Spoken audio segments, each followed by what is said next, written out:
Y como todo un hito de la medicina, han sido considerados los 2 nacimientos que ocurrieron este mes por madres trasplantadas de útero.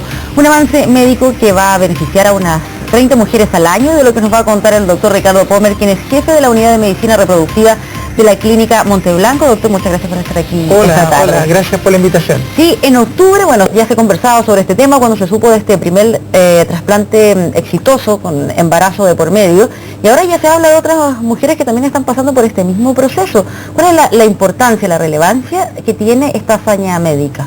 Bueno, primero que nada, es una hazaña que se había pensado hace muchos años, porque la palabra trasplante como que ya nadie le llamaba la atención. Este es un trasplante especial, primero que nada porque a diferencia de otros órganos que uno podría trasplantar, en general un hígado sigue siendo el hígado, un riñón, un pulmón. En cambio este es un órgano dinámico que no solamente lo tienes que poner en un lugar y que esté vivo, quiere decir nutrido con los vasos sanguíneos, que no se infecte, porque el útero está por ahí abajo, al lado de la vagina, que es una zona por sí misma contaminada, que no es lo mismo que infectada, pero es un órgano que hace una función gigante, que es que un bebé crezca. Por lo tanto, un órgano que va a cambiar más de 20 veces su tamaño en estos 9 meses, y a su vez una arteria que era muy pequeñita, que quizás tenía que nutrir solamente el útero y un endometrio, un embrión pequeñito, va a tener que cambiar a los 9 meses, donde va a tener que nutrir a un bebé de 3 kilos y una placenta de 600 gramos.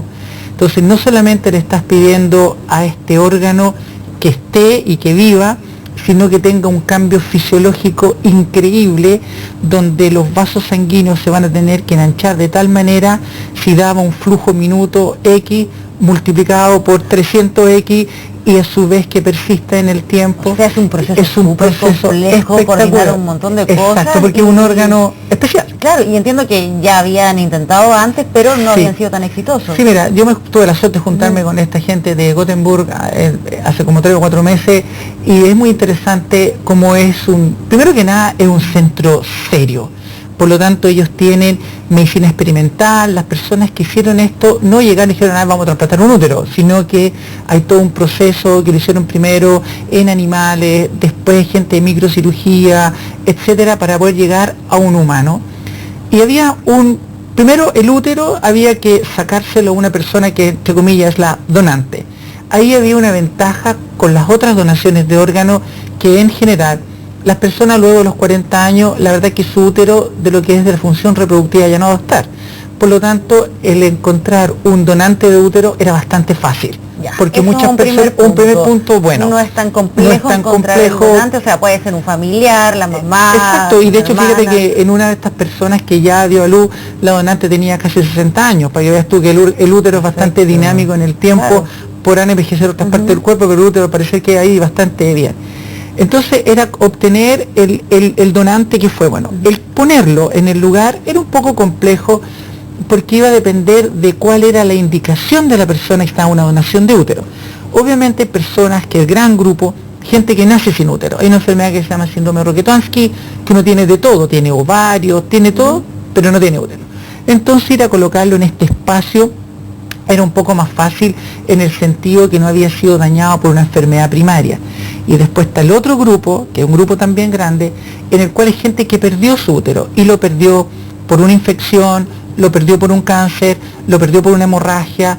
O sea, hay muchas mujeres que han perdido su útero, y hay personas que lo perdieron en un accidente, tumores. O sea, hay una serie de mujeres se vean beneficiadas, porque en algún momento seguramente pensaron que tras sufrir esa enfermedad no iba a existir ninguna posibilidad de que quedasen embarazadas. O sea, un cambio de vida absoluto. Gigantesco. Y hay gente que tiene sus ovarios, por lo tanto su material biológico, tiene su semilla, y obviamente ¿dónde la pongo? La opción que existía hasta el momento era el útero subrogado, o el mal llamado vientre de alquiler, pero es sacar ese ovario, ese óvulo, fecundarlo con su pareja y ponérselo una tercera. En cambio acá tenemos la opción que ella misma geste para ella misma. Ella vive el proceso. Bueno, y había otro tema que era, bueno, había una cosa de la técnica, que es la técnica ya estaba descrita hace rato, pero los fármacos que impiden que uno rechace un órgano, que son estos inmunosupresores, hace mucho tiempo que eran teratogénicos, eso quiere decir que podían dañar al embrión.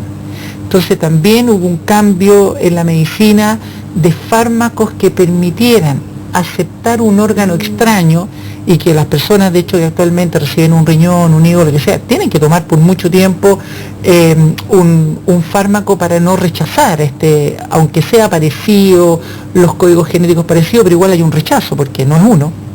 Entonces se tuvo que desarrollar fármacos que no dañaran un embrión, porque es distinto el contexto, ahora hay un embrión dentro de la mujer, de no dañarlo, la técnica quirúrgica que permitiera ponerlo, a su vez unas condiciones que este útero que iba a aumentar 20 veces tu tamaño se la pudiese, y a su vez antibióticos y una serie de cosas que se ponen en el momento, porque fíjate que el útero está en un lugar bien complejo, por delante está la vejiga, por atrás está el recto y abajo está la vagina.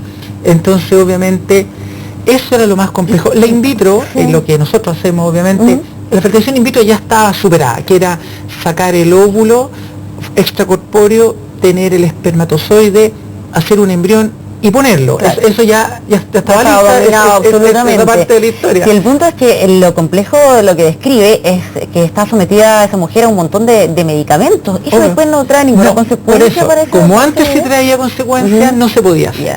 Y ahora, gracias obviamente al desarrollo de todo lo que la farmacología, fíjate que en esta cosa que para nosotros es formidable, que un trasplante de útero, aúna un montón de cosas de la ciencia, la gente que trabaja en farmacología, la gente que trabaja en inmunología, la gente que trabaja en lo que es los antibióticos, en las técnicas quirúrgicas, en los materiales de sutura, el equipo multidisciplinario que tiene que sacar el útero a lo que sería el donante, y después el equipo multidisciplinario que tiene que ponerlo, y esto no es como un Lego que es color con color, el A con A, el B con B. Y seguir las instrucciones del plano. Y ahí, y entonces implica posibilidades, y me imagino que muchas mujeres a lo mejor se lo están preguntando también ahora, de que esto ya se pueda replicar posteriormente en nuestro país.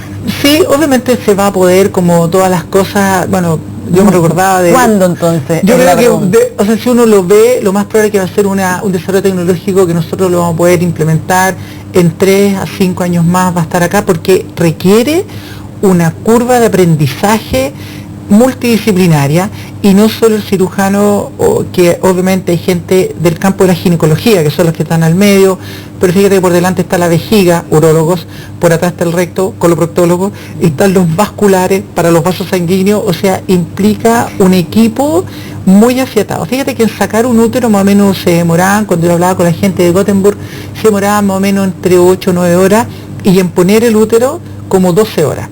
Porque fíjate como, sobre todo hay gente que, si uno nació sin el útero, hay que inventar la arteria uterina y esta arteria, y ahí se saca, se le roba una patita a la arteria que va a la vejiga, o a la arteria que va a la pierna, que es la ilíaca, etcétera. Si uno ya tuvo, y le sacaron el útero, bueno, ¿por qué lo sacó? Si fue algo, un tumor, un accidente, una infección, es más fácil encontrar los vasos.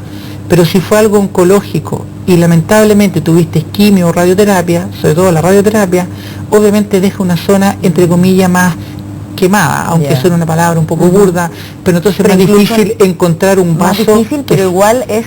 Sí, pero por eso el tiempo va a decir al final qué personas van a ser las que se van a beneficiar más fácilmente y las personas que se van a beneficiar más difícilmente. ¿Y qué pasó después con ese útero? Bueno, ¿Fue retirado? Sí, el protocolo inicial era el punto, el endpoint, el goal, era ya así, soñar con que el bebé pasara las 30 semanas o las 34 semanas, estamos hablando de los 7 u 8 meses, porque eso ya era un logro espectacular, y obviamente el protocolo era sacar el bebé y hacer una histerectomía, o sea, retirar el útero puesto, porque ya con un bebé uno se tiene que dar pero por satisfecho.